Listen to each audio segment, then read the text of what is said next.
என் அன்பு சகோதர சகோதரிகளே, ஆண்டவர் உலக இரட்சகருமான இயேசு கிறிஸ்துவின் நாமத்தில் என் அன்பின் வாழ்த்துக்கள். இன்றைய முத்து மூலமாய் மறுபடியும் உங்களை சந்திப்பதிலே நான் மிகுந்த மகிழ்ச்சி அடைகிறேன். கர்த்தர் உங்களை ஆசீர்வதிப்பாராக. பிரியமானவர்களே, தானியேல் தீர்க்கதரிசன புஸ்தகம் 3ஆம் அதிகாரம் 17ஆம் வசனம், நாங்கள் ஆராதிக்கிற எங்கள் தேவன் எங்களை தப்புவிக்க வல்லவராய் இருக்கிறார். அவர் எரிகிற அக்னிச்சூளைக்கும் ராஜாவாகிய உம்முடைய கைக்கும் நீங்களாக்கி விடுவிப்பார். அவர் விடுவிக்கிறவர். ஆண்டவர் இந்த நாட்களில் நமக்கு ஒரு விடுதலையை தர விரும்புகிறார். அந்த விடுதலைக்கான காரியங்களை தான் நம்ம தியானித்து கொண்டிருக்கிறோம். நேற்று தினத்தில் நம்ம தியானித்தோம், யாரெல்லாம் அவரை நோக்கி கூப்பிடுகிறார்களோ, கூப்பிடுகிறவர்களுடைய சத்தத்தை தேவன் கேட்டு அவர்களை விடுவிப்பார். பிரியமானவர்களே, இன்றைக்கு தொடர்ந்து சங்கீதங்களின் புஸ்தகம் 22ஆம் சங்கீதம் 4ஆம் வசனத்தை நான் வாசிக்கிறேன். 22ஆம் சங்கீதத்தின் 4வது வசனம், எங்கள் பிதாக்கள் உம்மிடத்தில் நம்பிக்கை வைத்தார்கள், நம்பின அவர்களை நீர் விடுவித்தேன். 400 வருடங்கள் இஸ்ரவேல் ஜனங்கள் எகிப்திலே அடிமைகளாய் வாழ்ந்தார்கள். அந்த அடிமைத்தனத்திலிருந்து, அந்த உபத்திரவத்திலிருந்து கர்த்தர் அவர்களை வெளியே கொண்டு வந்தார். கொண்டு வரும்போது வேதத்தில் வாசிக்கிறோம், அவர்கள் பெருமூச்சை கேட்டார் இல்லையா? நம்ம கடந்த மாதத்தில் அந்த உபத்திரவம் என்ற டாப்பிக்கை நம்ம தியானிக்கும் போது அதை குறித்து நான் சொன்னேன். நான் இந்த வசனத்தை வாசிக்கிறேன் பாருங்க. நம்பின அவர்களை நீர் விடுவித்தேன். அவங்களுக்குள்ள ஒரு நம்பிக்கை, அவர்களுக்கு ஒரு நம்பிக்கை, உம்மிடத்திலே நம்பிக்கை வைத்தார்கள். பிரியமானவர்களே, யாரெல்லாம் கர்த்தரை நம்புகிறார்களோ அவர்கள் வெட்கப்பட்டு போக கர்த்தர் விடமாட்டார். நீங்கள் நம்புறீங்க தானே, ஆண்டவர் என்னை விடுதலை ஆக்குவார்ன்ற நம்பிக்கை உங்களுக்கு உண்டா? அன்பு சகோதரனே சகோதரியே, நம்புங்கள், நம்புங்கள். நாம் ஆராதிக்கிற தேவன் யார் தெரியுமா? அவர் விடுவிக்க வல்லவர். இந்த ஒரு நம்பிக்கை, இந்த ஒரு நிச்சயம் நமக்குள் இருக்க வேண்டும். அது சிங்கக்கபியா இருந்தாலும் சரி, அது பயங்கரமான நெருப்பா இருந்தாலும் சரி, அது எவ்வளவு பெரிய சிறையா இருந்தாலும் சரி, நம்மை விடுவிக்க தேவன் வல்லவராக இருக்கிறார். நம்பின அவர்களை அவர் விடுவித்தார். இன்னைக்கும் யாரெல்லாம் கர்த்தரை நோக்கி, ஆண்டவரே நான் உங்களை நம்புறேன் அப்படின்னு அந்த நம்பிக்கையை அறிக்கை பண்றீங்களோ உங்களை விடுவிப்பார். பிரியமானவர்களே, எரேமியா தீர்க்கதரிசன புஸ்தகம் 39ஆம் அதிகாரத்தின் 18ஆம் வசனத்தில் ஒரு அற்புதமான வாக்குத்தத்தத்தை தேவன் தம்முடைய ஜனத்துக்கு கொடுக்கிறார். பாருங்க, சிறைப்பட்டு போவா என்று சொன்ன அந்த பாபிலோனிய சிறையிருப்பை குறித்து தீர்க்க தரிசனம் சொன்ன எரேமியா தீர்க்கன் அங்கே இந்த வார்த்தையையும் கூட அந்த ஜனங்களுக்கு தீர்க்க தரிசனமாய் சொன்னார். 39ஆம் அதிகாரம் 18ஆம் வசனத்தில், உன்னை நிச்சயமாக விடுவிப்பேன், நீ பட்டயத்துக்கு இரையாவதில்லை, நீ என்னை நம்பினபடியினால் உன் பிராணன் உனக்கு கிடைத்த கொள்ளை பொருளை போல இருக்கும் என்று கர்த்தர் சொல்லுகிறார். பாருங்க, எரேமியாவின் வாழ்க்கை முடிஞ்சிருமோ அப்படின்ற ஒரு சூழ்நிலையில் கர்த்தர் எரேமியாவை விடுதலையாக்கினார். எரேமியாவின் வார்த்தையை கொண்டு தேவ ஜனங்களையும் விடுதலையாக்கினார். இந்த வார்த்தை கேட்கிற தேவனுடைய பிள்ளைகளே, இன்னைக்கு இந்த வார்த்தையை நமக்கும் கொடுக்கிறார். உன்னை நிச்சயமாகவே விடுதலையாக்குவேன். அவருக்கு விடுதலை கொடுக்க முடியும்.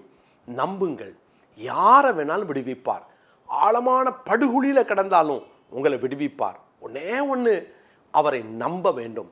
சூழ்நிலை அப்படி இல்லையே பிரதர், வெளியில இருக்கிற சிங்கக்கபிக்கு வெளியில இருக்கிறதுக்கே நம்பிக்கை இருந்துச்சு, சிங்கக்கபிக்குள்ள போனதுக்கு அப்புறம் நம்பிக்கை போயிருச்சே, அங்கேயும் விடுவிப்பார். அக்னி சூளைக்கு வெளியே இருக்கிற வரைக்கும் நான் நம்பினேன், உள்ள போறேனே, அங்கேயும் விடுவிப்பார். 7 மடங்கு என்னுடைய அந்த நெருப்பை சூடாக்கிட்டாங்களே, அப்பொழுதும் விடுவிப்பார். அவர் விடுவிக்காமல் இருப்பாரோ? பிரியமானவர்களே, தேவன் விடுவிப்பார். நம்பிக்கை, இன்னைக்கு நிறைய நேரத்தில் அந்த நம்பிக்கையை இழந்து அநேகருடைய வாழ்க்கை அந்த சிறையிருப்பிலேயே அவங்க நாட்களை கழிக்கின்றார்கள். ஒருவேளை இன்னைக்கு அப்படிப்பட்ட ஒரு சூழ்நிலையில் நீங்கள் இருந்தீங்கன்னா, நம்பிக்கை போயிடுச்சுன்னு சொல்ல சொல்ல சொல்ல நீங்கள் பார்த்தீங்கன்னா அந்த சிறையிருப்பில் தான் நீங்கள் இருப்பீங்களே தவிர வெளியே வர்றதுக்கு வாய்ப்பு இல்லாமல் போயிருமே.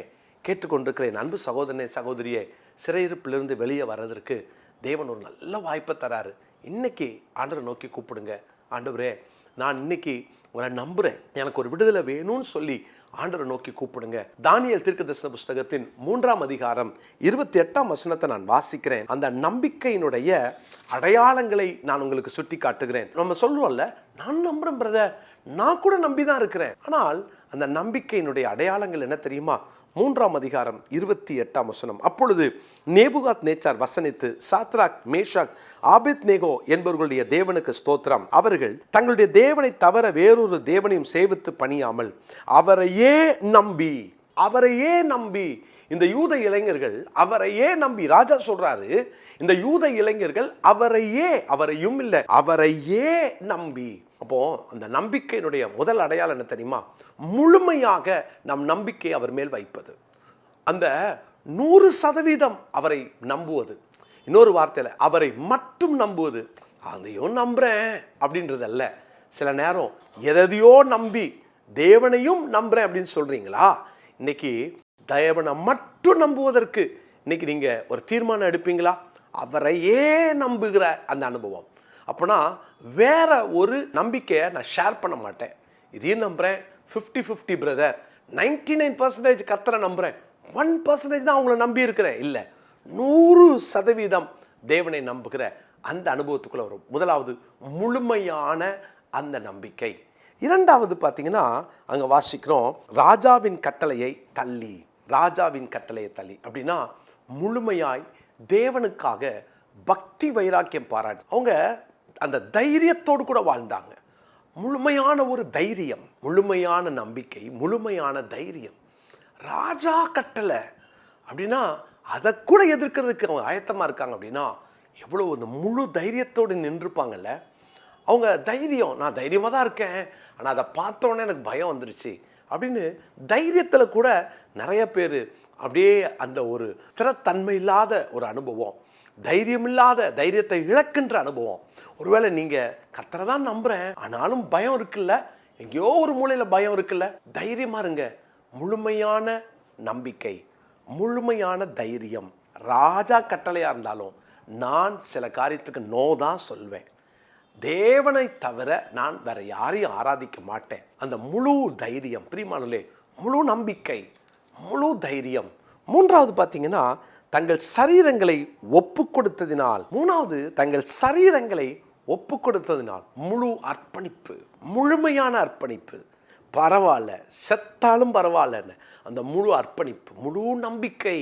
கர்த்தரையே ராஜாவின் கட்டளை மீறுறாங்க, முழு தைரியம். மூன்றாவது முழுமையான அர்ப்பணிப்பு, முழுமையான. ஆண்டவரை கொஞ்சம் அட்ஜஸ்ட் பண்ணிக்கோங்க, நான் இப்போ ராஜாவுக்காக கொஞ்சம் வணங்கிட்டு அப்புறம் வெளியே வந்து நான் அட்ஜஸ்ட் பண்ணிக்கிறேன், உங்கள்கிட்ட சாரி கேட்குறேன், செத்தா கூட பரவாயில்ல.